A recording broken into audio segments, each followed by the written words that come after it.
তারাপীঠ 1818 সালে মলদারপুরের জমিদার শ্রী জগন্নাথ রায় নির্মাণ করেন এই তারাপীঠে। শোনা যায় মা পার্বতীর ত্রিনয়নী এখানে পতিত হয়। জন্ম হয় এই পীঠস্থান তারাপীঠে।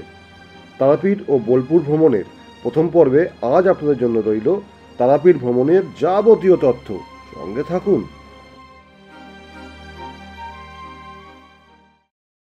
গুড মর্নিং, চলে এসেছি আর একটা নতুন ভিডিও নিয়ে। আজকে আমরা সপরিবারে যাচ্ছি তারাপীঠে। শুধু সপরিবার নয়, সবান্ধবও বটে, কারণ আমাদের আরও দুটো গাড়ি আগে চলে গেছে। আমাদের একটু লেট হলো বেরোতে, এখন সকাল 10টা বাজে। আমরা বাড়ি থেকে জাস্ট বেরোলাম দত্তপুকুর থেকে, যাব তারাপীঠে। সবান্ধব মানে আরও 3জন বন্ধু আমার, বাপন, সুবীর এবং রাজু, ওরা গেছে দুটো গাড়ি নিয়ে আগে, ওরা বেরিয়ে গেছে। ওরা এখন বহরমপুর ক্রস করছে আর আমরা বাড়ি থেকে বেরোলাম। আমরা প্রথমে মাকে স্কুল থেকে পিক আপ করবো, তারপর সোজা তারাপীঠে যাব। সামনে এই গাড়িতে আমাদের সঙ্গে আরেকজন বন্ধুও যাবে, পল্টু আছে সামনে দাঁড়িয়ে। পল্টু ওয়েট করছে, তো পল্টুকে তুলবো, তুলে যাব এখন ঘুমাতে ওর মার স্কুলে, যেটা বাবু বললো, বাবি বললো। সেখান থেকে তাকে পিক আপ করবো, করে আমরা আওয়াল সিদ্ধি হয়ে NH-12 ধরবো, তারপর যাব আমরা সোজা তারাপীঠে। গাড়িতে সবাই উঠে গেছে, পল্টু আমার বাদিকে বসে আছে, পেছনে নেশা আর বাবি। আমরা বাড়ি থেকে বেরিয়েছিলাম 10টার সময়, একটু লেট হয়ে গেল, এখন বাজে 12:30। মাঝে নেশাকে স্কুল থেকে তুলতে গিয়ে একটু লেট হয়ে গেছে আমাদের। তো এখন আমরা NH-12 ধরে যাচ্ছি। আর NH-12 তো জানেনই আপনারা, রাস্তার কন্ডিশন আর বলার কিছু নেই। আজকে যে আমরা যাব, আমরা আজকে টোটাল 4টে ডিস্ট্রিক্ট ক্রস করব। আমরা শুরু করেছিলাম উত্তর 24 পরগনা থেকে, এখন আমরা রয়েছি নদিয়াতে। এরপর আমরা ঢুকবো মুর্শিদাবাদ, তারপরে ফাইনালি ঢুকবো বীরভূম। রানাঘাটের আগে দাঁড়ালাম একটু চা খেতে। এখানে আমরা চা খাবো। একটু আগে রামপেরিরও খিদে পেয়েছিল, রামপেরিকেও আমরা খাইয়ে দিয়েছি। রামপেরি এখন পেট ভর্তি, রামপেরি আর ডিস্টার্ব করবে না তারাপীঠ পর্যন্ত। ফেরার সময় আবার খাওয়াবো। খেয়ে আর কোনো স্টপেজ দেবো না, এবার ডিরেক্ট স্টপেজ দেবো লাঞ্চের জন্য, মোটামুটি 3টে লাগাত।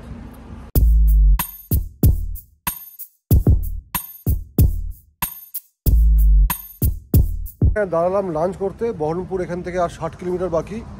পানিঘাটা জায়গাটার নাম। এটা রেস্টুরেন্টে আমরা এসেছি, খুব সুন্দর রেস্টুরেন্ট, আপনাকে একটু ঘুরিয়ে দেখাই।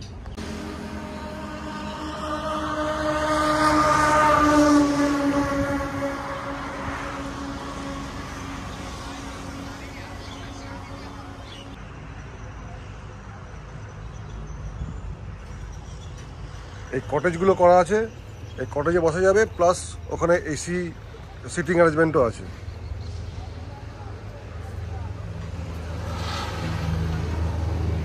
একদম NH-12 এর পাশেই এই রেস্টুরেন্টটা। হঠাৎ চোখে পড়লো, দাঁড়িয়ে পড়লাম।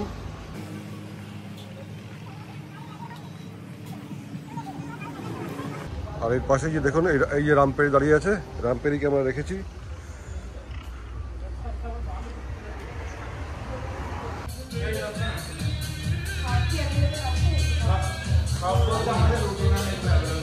তবে কি খাবে তাহলে দেখে তুমি অর্ডার দিয়ে দাও, আমি একটু ওয়াশরুম হয়ে আসছি।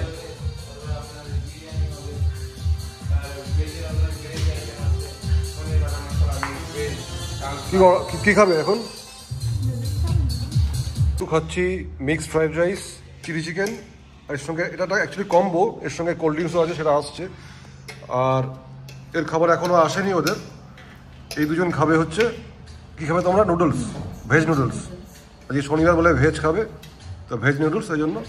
আর বুবু বাবি আমার থেকে একটু শেয়ার করছে, তাই তো। আমাদের লাঞ্চ ডান। যে রেস্টুরেন্টে খেলাম তার নাম হচ্ছে আমাদের ঠেক। এটা ঠিক পলাশির আগেই জায়গাটা, জায়গার নামটা কি বললো বলতো? পানিঘাটা। জায়গার নাম পানিঘাটা, পলাশির ঠিক আগেই। রেস্টুরেন্টের টেস্টটা কিন্তু সত্যি খুব ভালো লেগেছে, আমাদের সবারই ভালো লেগেছে, আমরা খুব স্যাটিসফাইড। এখন ঘড়িতে বাজে 3:30। আমাদের এখনও রাস্তা বাকি 120 কিলোমিটার মতো। বাড়ি থেকে এখনও 140 কিলোমিটার ড্রাইভ করে চলে এসেছি। আর 120 মানে আরও ঘন্টা 2-1 সময় লাগবে আমাদের তারাপীঠে পৌঁছতে। পলাশির পরে বহরমপুর, তারপরে আমরা টার্ন করব তারাপীঠের রাস্তায়, এবং আশা করছি আর ঘন্টা 2-1 ম্যাক্সিমাম, মানে 5:30টার মধ্যে আমরা ঢুকে যাব তারাপীঠে। আমাদের বাকি টিমরা তো ওখানে অলরেডি পৌঁছে গেছে, হোটেলে চেক ইন করেছে। রুম বুকিং হয়ে গেছে, কোন হোটেলে থাকছি, হোটেলটা কেমন তার রিভিউ সব কিছু শেয়ার করবো আপনাদের সঙ্গে থাকুন। রাস্তার কাজ চলছে, আমরা প্রায় আধ ঘন্টা মতো ফেসেছিলাম, খুব বেশি দাঁড়াতে হয়নি। রাস্তার কাজের জন্যই জ্যামটা হচ্ছে। যাই হোক, জ্যামটা আমরা মোটামুটি কাটিয়ে এসেছি, আর একটু রাস্তা আছে, তারপরে আবার আমরা এগিয়ে যাব বহরমপুরের দিকে। আর এখন তো বহরমপুরের জ্যামের ব্যাপার নেই, এখন বহরমপুর বাইপাস হয়ে গেছে, আপনারা অনেকেই জানেন যারা এই রাস্তায় এসছেন, বা অনেক ভিডিওতে আপনারা দেখেছেন। আমারও আগের ভিডিও আছে, এই রাস্তায় মালদা অবধি আমি গেছি এই রাস্তায় গাড়ি নিয়ে, রামপিয়ারিকে নিয়ে। এই বাঁদিকে রাস্তাটা চলে যাচ্ছে, এই সামনে যে বাঁদিকে রাস্তাটা ঢুকছে এটা চলে যাচ্ছে বহরমপুর টাউনে, আর আমরা টার্ন নেব ডান দিকে, শুরু হলো বহরমপুর বাইপাস।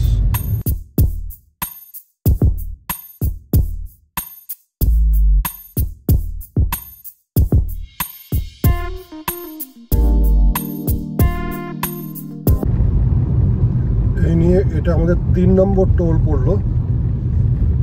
এই জার্নিতে টোটাল কত টাকার টোল লাগছে আমি একসঙ্গে ভিডিও শেষে আপনাদেরকে বলে দেবো।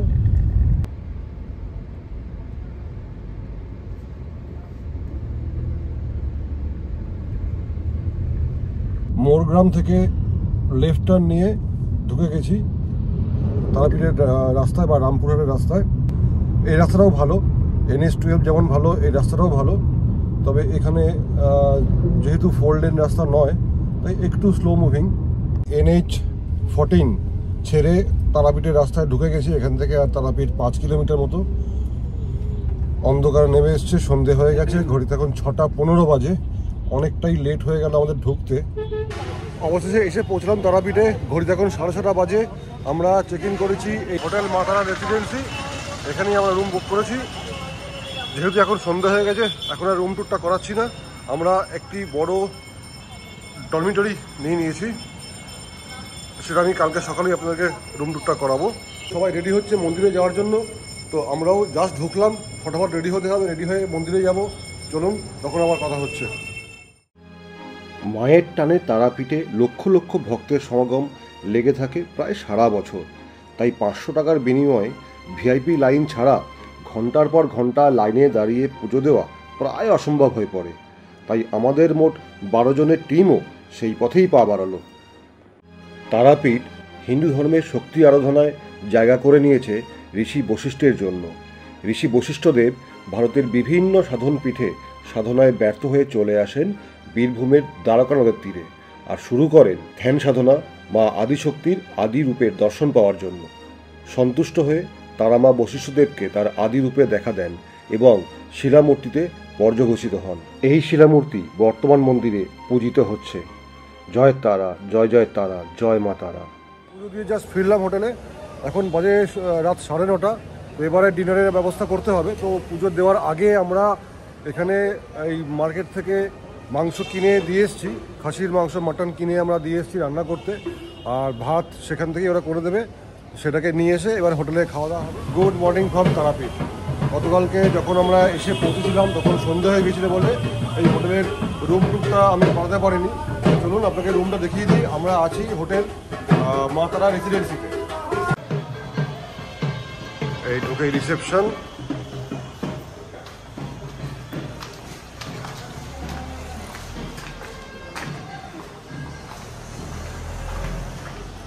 এই হলো আমাদের রুম। এই রুমে টোটাল 5টা ডাবল বেড আছে, কিন্তু 3 জনে আরামসে শোয়া যেতে পারে এখানে। আমরা সকলে মিলে, সব বন্ধু বান্ধবের ফ্যামিলি মিলে এখানেই ছিলাম কালকে রাত্রিটা। স্বভাবতই একটু নোংরা হয়ে আছে ঘরটা, কারণ আমরা ইউজ করেছি ঘরটাকে কালকে সারাদিন। আর এখানে 2টো ওয়াশরুম আছে, এই একটা ওয়াশরুম, এর একটা ছোটো ওয়াশরুম আছে, আর এই ওয়াশরুমটা একটু বড় ওয়াশরুম।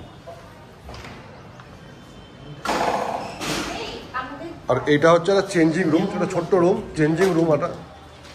এটা চেঞ্জিং রুম।